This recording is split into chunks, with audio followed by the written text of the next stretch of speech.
Are you an early stage founder revolutionizing the future of retail? Then you're in the right place. My name is Sapna Shah, and I'm an angel investor investing at the pre seed and seed stage in retail tech, e commerce, marketplaces, and consumer.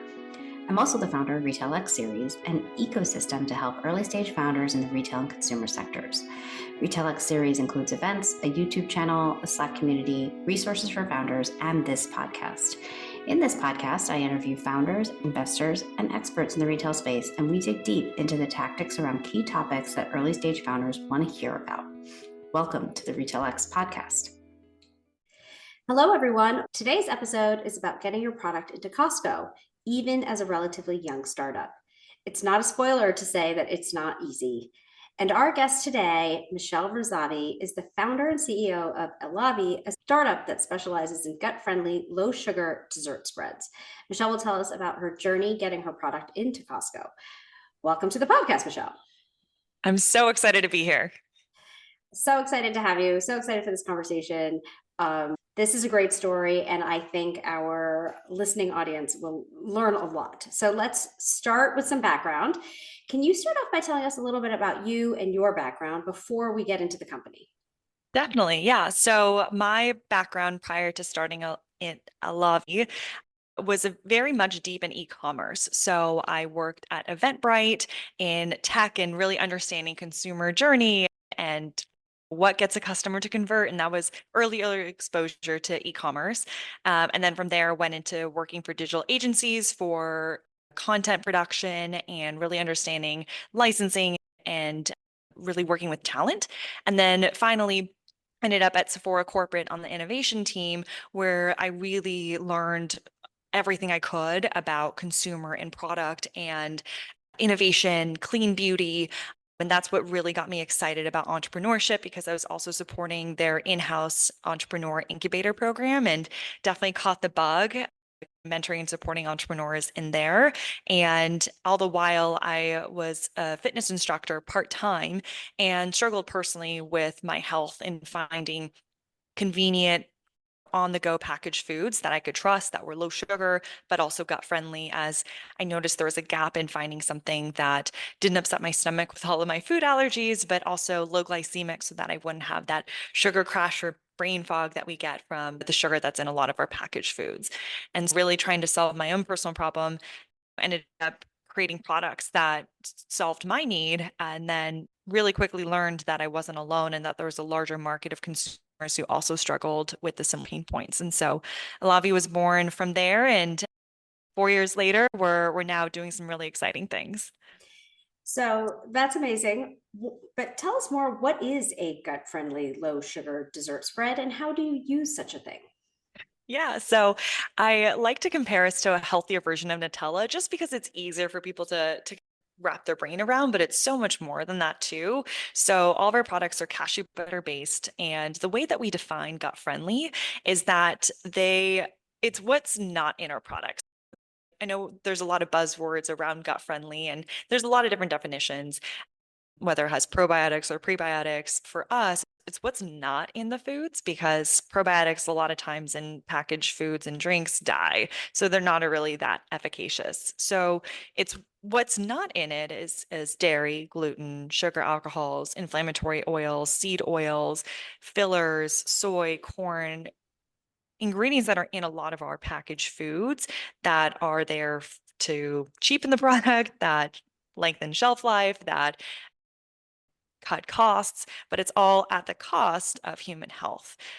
And so our mission was to bring back indulgence without compromise. And by doing that, we use low glycemic sweeteners like monk fruit, dates, and coconut sugar, ingredients that our bodies know how to digest, all the while not spiking your blood sugar levels, which is a growing conversation amongst consumers right now more than ever.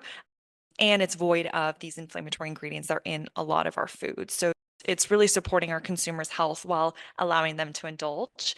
And we have 3 flavors right now in the market and a couple more launching in the next few months. So we have our chocolate fudge that just got into Costco. We have a blue vanilla frosting that's naturally blue from blue spirulina, and a pink strawberry flavor that's naturally pink from strawberry and beet powder. So everything is all natural, fun, and just gets our consumers to enjoy food again. Great. Thank you. Thank you for that. Okay. So now just to give some context setting before we get into the Costco part of the story, tell me when you launched, how many kind of rounds of funding have you raised to date? How big your team is, so that we can really, as we get into the Costco story, really understand how small of a startup you really are. Definitely. So I'd like to start out by saying no path is linear and there is always room for pivots and growth and starting over. And our journey, we actually started with a different product line. And I like sharing that just, especially for entrepreneurs, if you think you have to have it all figured out right from the get-go, that wasn't the case for us. And I want to just give permission to any founders or business owners that it's okay to make a mistake or to just learn and pivot. And so our first product line were collagen protein bars that we have now discontinued. And that we started literally at the height of the pandemic. We launched January 2020. So we had no idea what was going to happen in a couple months.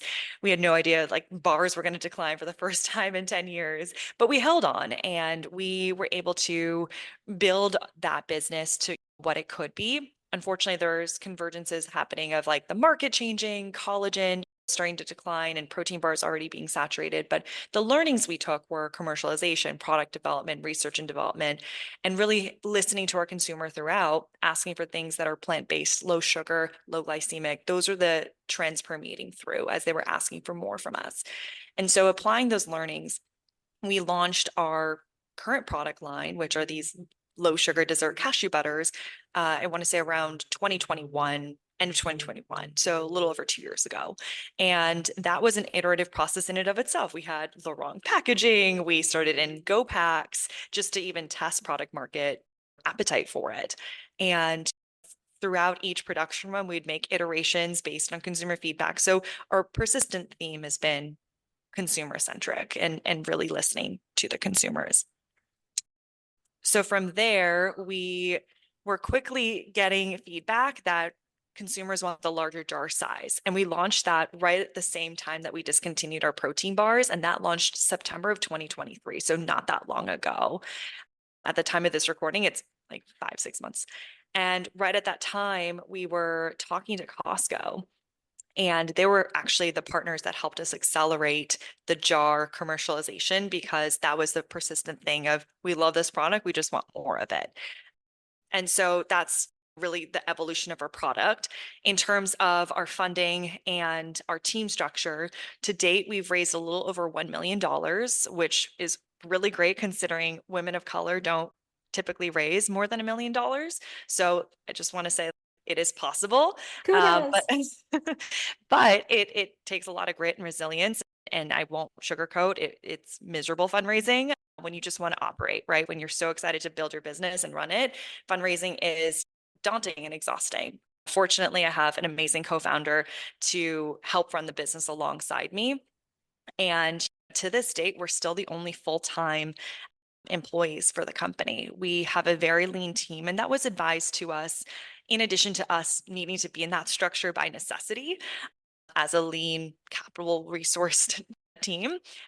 But it also allowed us to make pivots quickly. And that's been fantastic for us. And what's led to our success is being able to make decisions quickly with someone else. And to date, yeah, we have, I want to say 4 or 5 contractors that support us part-time that we're hoping to bring on for full-time within the next year. Okay, amazing context setting. So now let's dive into the meat of this, which is Costco. So, stepping back to when you first launched the company, or even first launched the spreads versus the protein bars, were you thinking of selling into retailers like Costco? Had you planned ahead for that? Candidly, no. It was something that we obviously dreamed about 4 or 5 years into the business, but it wasn't something that we pictured happening in the near future. And we had heard so many stories from other founders or other advisors saying Costco is a big fish. Make sure you're prepared to handle it because they are unlike any other retailer you will ever work with. And that is very true. So it was something that we had in the back of our minds. But I will say that there was this very formative conversation I had with a founder friend who's a male, and he was telling me how he cold outreach to Costco and that's how he got in. And I asked him, like, was that really it? You just just emailed? And he's like, yeah. And I was like, well, if he could do it, then so can I. So I formulated a great email. I have a sales background, and I would say also it was the right timing for our product. I wouldn't say like a cold email gets you everywhere, because I cold email all the time, investors, retailers, and a lot of times I don't hear back. So it is a formula of luck and timing, but also, do we have the right product at the right time? And I think all of those different things converge at the same time, where we had great Amazon reviews, we had a great website, we had a great social following, we had product in the market. And at that time, buyers were looking for a product that was innovative and different, but still easy to understand for consumers, that was from a diverse supplier, as we're certified women owned, and we check that box for them. It really did allow us the opportunity to really test ourselves as a supplier of it. Can we expand that big, that quickly? And yeah, so it started with an email, candidly, and then conversations happened behind the scenes. We were pitching them, creating decks, going to Costco, taking photos of the aisles that we pictured ourselves being in, to really show we did our diligence and our research. And I think they were really impressed with that. What we didn't know is that in the process, you have to be Costco certified in terms of your manufacturing, and they do very intense diligence on those brands. They won't even talk to you unless they know that you have the manufacturing capability, the infrastructure, and the team to execute. And by chance, we happen to have a manufacturing facility that did have all those qualifications, but it was very much a risk for us. And we just knew we could execute because we had that blind faith in ourselves. And Costco gave us a shot, and we knew we had one opportunity and did not want to ruin it. And thankfully, we did really well. So before we get into the really doing well, which is a really great part of the story, let's just step back on a couple of things you just said. What sort of diligence did Costco do on you besides the manufacturing facility, which, I mean, how great is that worked out? But besides that, what else did they do to make sure that either you were ready or that was a product that would work for their customer? Exactly. So in that process, we were back and forth in showing, here's the need that we solve as a product. Here is where we see ourselves. Here's we did a lot of research on their consumer as well, in terms of what they were wanting. And there wasn't something that was meeting their needs of low sugar, as there's a growing diabetic population, and vegan, as there's a lot of consumers that don't have dairy. And so we saw that gap, and we clearly communicated that we can solve that. As they were doing diligence on us, I know they were looking at our Amazon reviews. I know they were looking at our website. I know they were looking at our social media and where else we had retail presence. And because we had all of those really lined up, that built our case. And I would say also, I was not shy about telling them who our investors were, that we had the founders of RX Bar and Chomps, and the president of Calorie Crunch on our advisory board, that we intentionally surrounded ourselves with CPG operators that have been or currently are in Costco as well, to make sure that we execute flawlessly. So it was a very deliberate effort to communicate, yes, we are a smaller fish than your other brands like Skippy, Jif, and Nutella, but we do have the right resources. And what we bring to the table is innovation and fun, and a brand that knows how to make a big splash digitally and bring in more consumers to Costco. And so we had that very clear presentation to them. And I think that's really what got them excited. Okay, great. So then they're excited. The next step, as you and I have discussed before, was this opportunity to do a roadshow. Mhm. So tell us about what that was, in how many stores, what that took, maybe like a start to finish of how that process works, because that is unusual, I think, compared to other retailers. Exactly. We had no idea what we were getting ourselves into. We just said yes because we would take anything Costco would give us. In our pitch, they said, you're a little on the earlier side for us to just bring you in. However, there's an opportunity to do a roadshow. And a roadshow, the best analogy I have for it is, imagine a farmer's market pop-up inside of a Costco. So you have to go through all the paperwork of onboarding as a Costco certified vendor. So there's diligence in that. And then from there, you set aside specific dates to be on site at select Costco locations, and you're sampling and selling your product. So it's one big giant sample sale party. And the best way I can describe the energy that it takes is, imagine it's like Expo West 4 or 5 weeks in a row. You're on your feet all day, you're talking to customers all day, you're sampling and you're selling. That's a high pressure environment for an emerging brand. And we had very clear targets of what we needed to hit, because I was very communicative up front with our buyer. And I said, look, this is a great opportunity just in and of itself to sample to that many people, get that much feedback, to get our product out there. However, our goal with this is to get onto the shelves. And I asked them point blank, what is it that you need to see in sales for us to make that happen? And so they gave us that target. So we knew in the back of our heads each day, okay, here's our daily sales that we need to hit. And so we were in 4 locations, and this could vary for each brand. Some of them could be 6 locations, some of them could be 8, some of them could be 4. So we had 4 locations, and our buyers wanted us, personally, the founders, us two, Nikki and myself, at each roadshow every single day, which is a lot to ask for, considering that we also have a business to run and other channels to support. But we did 3 days, and again, this could be 4 days, 5 days, a whole week. So we did 4 weekends, 3 days each weekend, Friday to Sunday.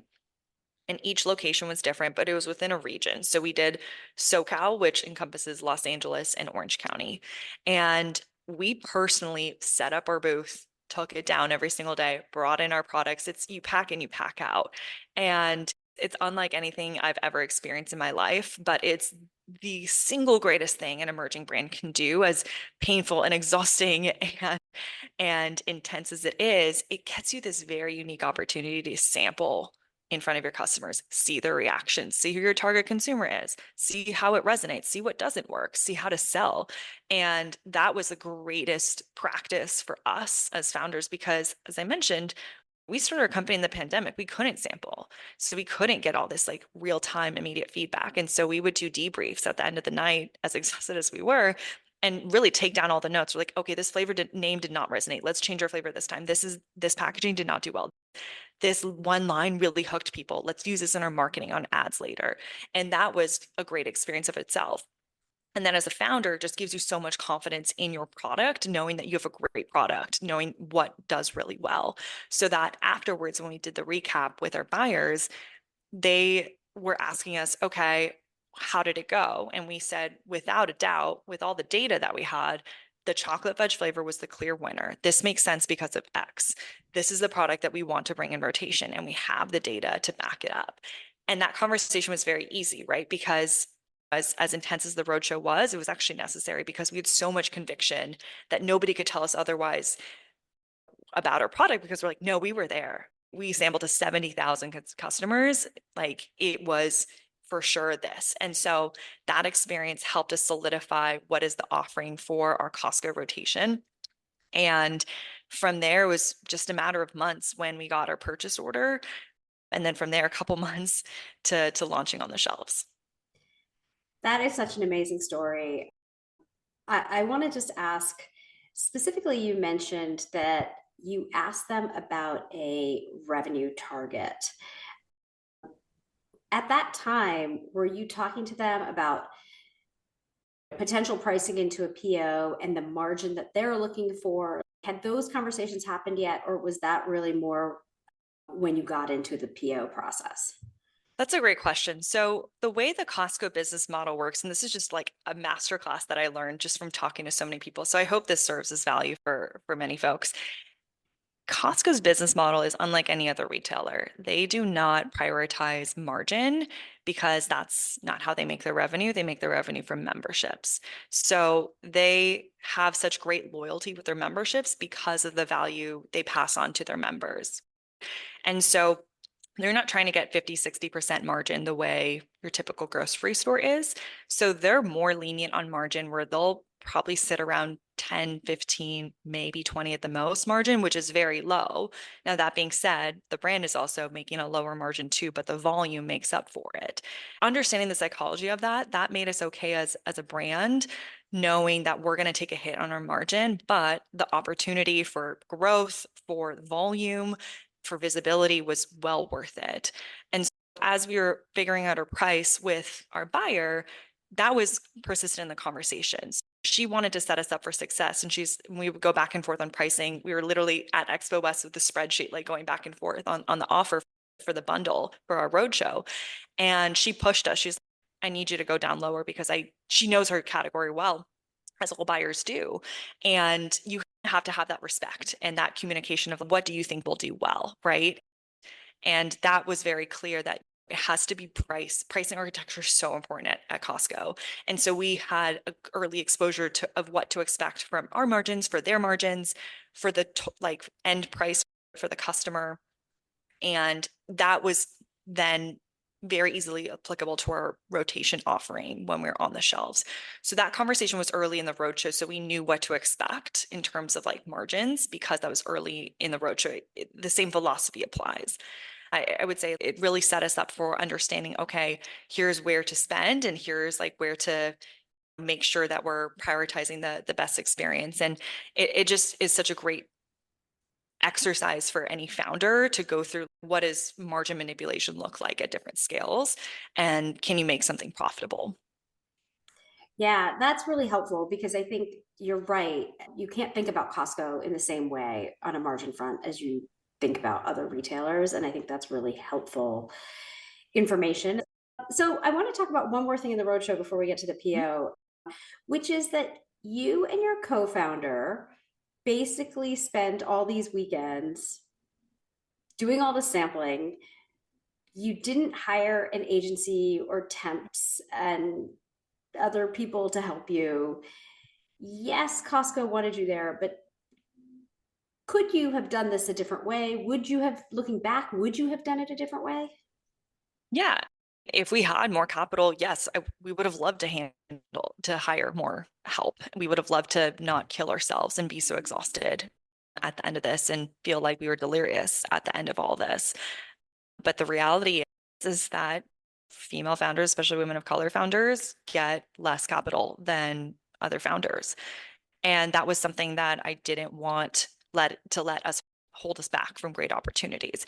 And so if we had to sweat more, if we had to hustle more, if we had to be more sleep deprived than the other average founder going through this process, so be it. I think we were just very hungry to win and succeed. And we worked so hard for this opportunity and weren't going to leave anything on the table. And I think my co-founder and I, thankfully, were on the same page of that. And we have the stamina as being part-time fitness instructors that we can push through pain and smile through pain for better, for worse, even through exhaustion. We just had to keep reinforcing that this is worth it. This is very much a mental game and physical game as well in terms of, what it takes, just so much energy out of you. But I think it was really rewarding as well when we would have those moments when consumers would really love it or get really excited about our products, that we can make a big splash as a brand that has been told you won't go anywhere. So it was a very empowering moment for us as well. And it's, if you can get that opportunity to even do a roadshow and just that, it's such a great learning experience. But yeah, if we had more capital, yeah, I think it would have definitely been a lot more comfortable, less painful. I do want to say that we do have privilege in that we aren't married, we don't have kids. So it didn't impact us as much being away from our families. I do think it's important to caveat that we were able to give up our entire lives for 4 weeks because of the way we have our lives structured right now in this time. But yeah, it's hard. And I think if you're open to sweating a little bit, then yeah, the sky's the limit. Okay, so the message I took away is it's really good to be in great physical shape if you're going to do these. Go to It the helps. gym for a few months ahead of time. Get It prepared. helps. Great. Okay, so now let's move on to the PO. So the roadshow happened, and then how long till you got the PO? And then what were the next steps there? And how did they break down? What else did you have to do? Yeah. So again, my sales background coming in, I knew we had to keep the momentum going, right?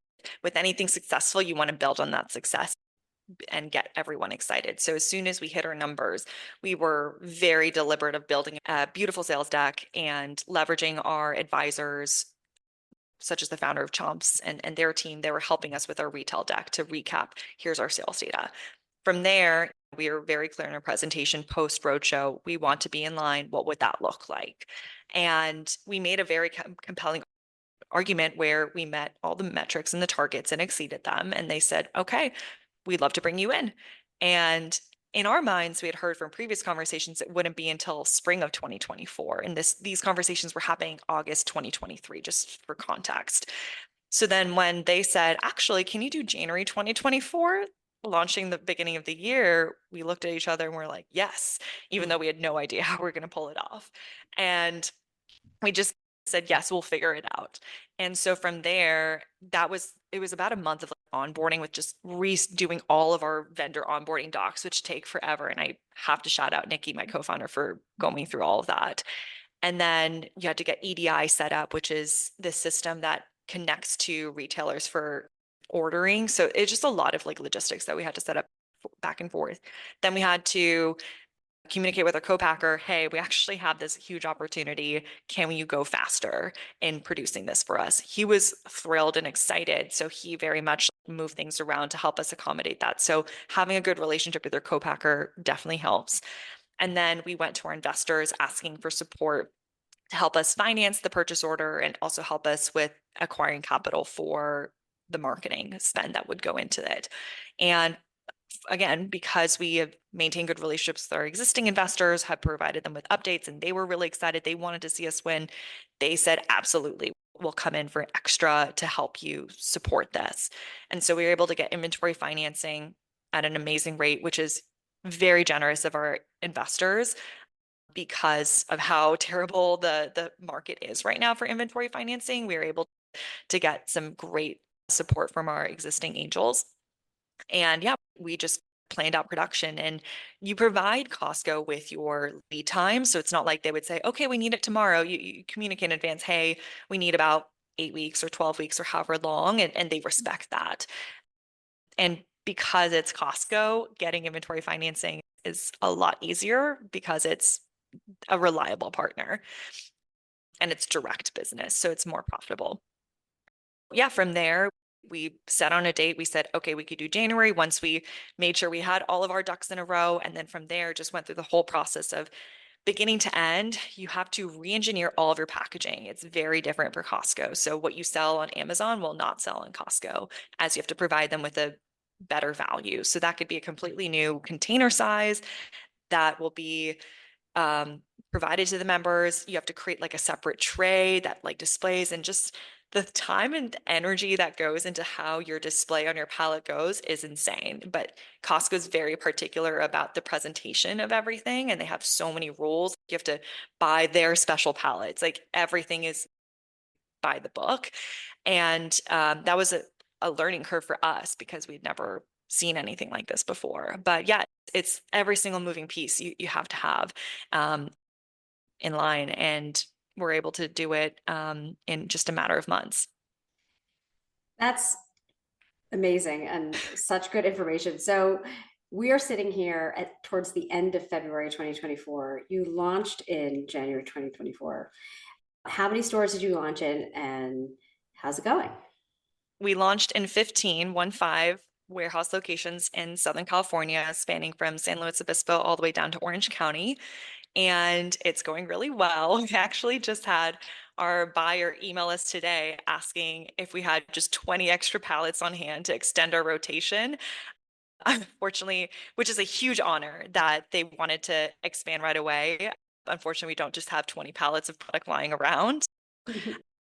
We had to say, not right now, but we have a proper touch base with them in a week to go over recapping the rotation and talking about a new rotation. So they're excited to expand.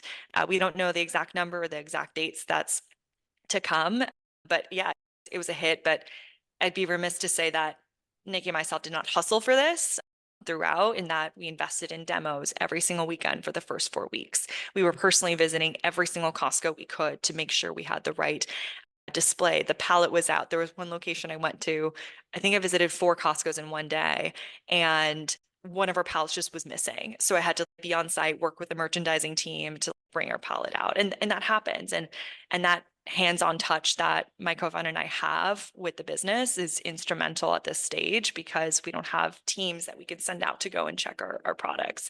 And with a combination of very hands-on founders and very integrated marketing in store, but also digital marketing, which I was telling our buyers, like, we bring to the table. We've gone viral on TikTok. We have a very big social media, like, engaged following that has been so supportive. We've been featured with a lot of the Costco influencers posting about us on Instagram and Facebook. So really leaving nothing on the table in terms of really making a splash, and clearly it's working. So it's really exciting to see. That's amazing. And I'm so glad you talked about that it's not just set it and forget it. You really have to support a product launch in a big retailer that I don't even know how many products they have in each of their Costco stores, but you really do have to keep that momentum going in lots of different ways. And it's not just a one and done, and then let's move on to the next retailer. Yeah, one of the best pieces of advice I got is the hard part is getting off the shelf. It's easy to get on the shelf, but the hard part is getting off the shelf. And so your work just begins when you get on the shelf. So now, like, the clock starts and the pressure's on. And I think because we aren't in Whole Foods and Sprouts by choice, we were able to really focus in on Costco. And I think that's a unique strategy. Is typically the playbook is do natural grocery and then go conventional, and then you go to mass and club, like Sam's Club and Costco later. And we reverse engineered that. We're like, well, if we can get a Costco now, it's actually a better business model for us. And we don't have to worry about distributors taking their cuts and their fees. And it's a very clean business. And we build our brand along the way, and the legitimacy too. Goes to show you don't have to go by the conventional path. You can choose your own, as long as you feel convicted in your path, and it works for your brand. And that's been my biggest takeaway is no path is the same, no path is linear, but you have to do what's right for you and your brand. I love that. That's amazing. Such good advice. And all of your tips and your stories have been fantastic. But if we think back, if there's something you haven't said yet or would like to add, I always end these with kind of what's the most critical piece of advice you would give to a founder as they start considering approaching a Costco. Is there anything you've learned here that we haven't talked about that you'd like to share? Yeah. And this is a rule within Costco, so it's not new information, but just something to keep in the back of your head is that Costco doesn't want to be the majority part of your business. And they're very clear about that. They have this rule actually that they don't want to be more than 30% of your business. And so as a brand, I would keep that in the back of your mind, and you should already be diversifying your channels and your distribution regardless. But have that in the back of your mind. Don't think Costco's going to save you. Don't think Costco's your end all be all. Prepare your business where if they don't make that PO, you'll be fine. And that has been in our operating mode the whole time, where Costco's cherry on the top, but it's not going to make or break our business. And I think that our buyers knew, and that the way we were communicating and talking about our business, they knew we knew that, and we told them we knew that. And so that really impressed them that we did our research. And that kind of expands out to my bigger feedback or a piece of advice for founders is do your research. Know your product front and back in terms of your margins, in terms of how low you can go. Know where in the set you would go. Know who your competitors are. Know why you're better than the competitors. Know your marketing capabilities. And just really be well researched on Costco itself, because it's so different, and listening to podcasts like these are great. And so my co-founder Nikki and I were looking on Spotify for any single Costco podcast we can listen to really give ourselves a master's education on Costco, so that we knew Costco front and back.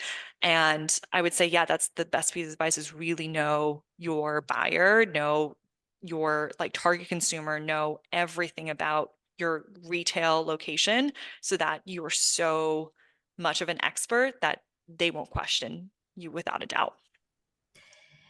That's excellent advice. And I think every founder that I've talked to who has gotten into a retailer, regardless of who they are, and Costco is definitely a unique animal here, it's just as much work as anything else that you have to do, like pitching investors. You have to know so much. You have to do all the homework. You have to become an expert. You have to deal with all those logistics. It is not easy. And it's certainly not easy to do as a startup with the full-time team of 2 people and very, let's face it, very little funding. So honestly, kudos. What a great story. What a great journey. I'm so glad it's going well for you. Thank you. And I really appreciate it, Michelle. I appreciate you sharing all of this on the podcast. I know it has been so helpful to the listening audience. So really appreciate your time. Thank you. Thank you for having me. And thank you for listening to the Retail X podcast. We'll have another episode out shortly. Thanks for listening. If you'd like to learn more about Retail X Series, check out www.retailxseries.com for more information, including recordings of past events. You can also follow us on Twitter and Instagram at Retail X Series. You could also learn more about me, find fundraising resources, or submit a pitch deck at www.redgiraffeadvisors.com. Thanks, and catch you next time.